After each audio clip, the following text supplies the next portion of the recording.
لوہار کا بیٹا اور جادوگرنی۔ پرانے زمانے کی بات ہے، ایک چھوٹے سے گاؤں میں ایک غریب لوہار اپنے اکلوتے بیٹے کے ساتھ رہتا تھا۔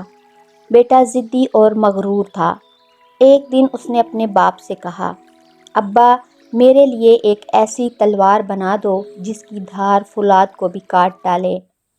باپ نے سمجھایا بہت، بیٹا ہتھیار خواہش کے لیے نہیں ضرورت کے لیے بنائے جاتے ہیں، تو بتا آخر اس تلوار کا کرے گا کیا؟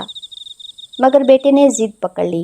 آخر کار لوہار نے ایک شاندار تلوار بنا دی۔ تلوار ملتے ہی بیٹے کے اندر غرور اور گھمنڈ آ گیا۔ اس نے باپ کو دھمکایا، فوراً بادشاہ کے پاس جا اور اس سے کہہ کہ میری شادی اس کی بیٹی سے کر دے، ورنہ یہی تلوار تجھے کاٹ ڈالے گی۔ غریب لوہار خوف میں ڈوب گیا۔ سوچا اگر بادشاہ کے پاس گیا تو وہ مجھے قتل کر دے گا، اور نہ گیا تو بیٹا مار ڈالے گا۔ آخر اس نے ہمت کر کے بادشاہ کے محل کا رخ کیا۔ بادشاہ نے جب یہ گستاخی سنی تو غصے سے آگ بگولا ہو گیا۔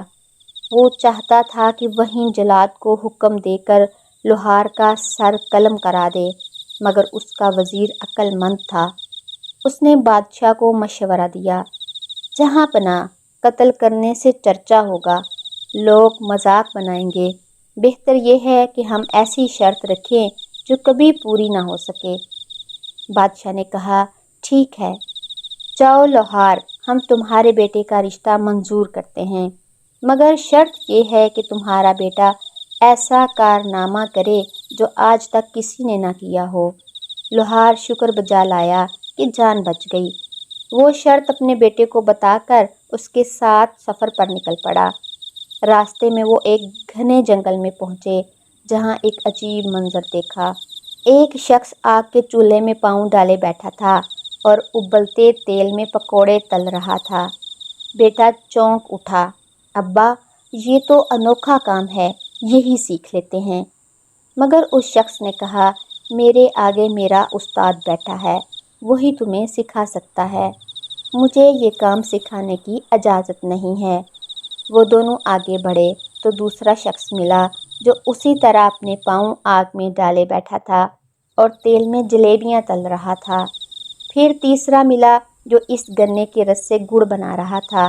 اس نے لڑکے کو شاگرد رکھنے پر رضامندی ظاہر کی، مگر شرط رکھی کہ لڑکا 1 سال تک قید میں رہے گا۔ لوہار نے بیٹے کو اس کے حوالے کر دیا۔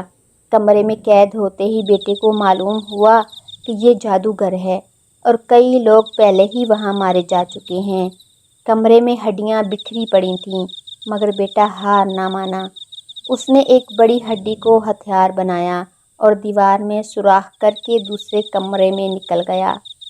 وہاں ایک نہایت ہی حسین لڑکی کو پایا جو جادوگر کی بیٹی اور خود ایک جادوگرنی تھی۔ اس نے لوہار کے بیٹے پر رحم کھایا اور کہا، یہ میرا باپ ظالم جادوگر ہے، میں تجھے جادو سکھاؤں گی، مگر خبردار اسے بتانا مت۔ وقت گزرتا گیا۔ 2 سال میں لڑکا ایک کامل جادوگر بن گیا۔ پھر لڑکی کی مدد سے بلکہ جادوگر کے چنگل سے نکل بھاگا۔ راستے میں اس نے اپنے ابا کو خوش کرنے کے لیے مختلف جانور بن کر امیروں کو بیچنے کا کھیل شروع کر دیا، لیکن لڑکی نے پہلے ہی منع کیا تھا کہ رستے میں کمائی نہ کرنا، جادو کو اپنی کمائی کا ذریعہ مت بنانا، ورنہ میرا باپ خبر پا لے گا۔ مگر غرور نے پھر اس پر قبضہ کر لیا۔ آخر کار جادوگر باپ کو خبر ہو گئی۔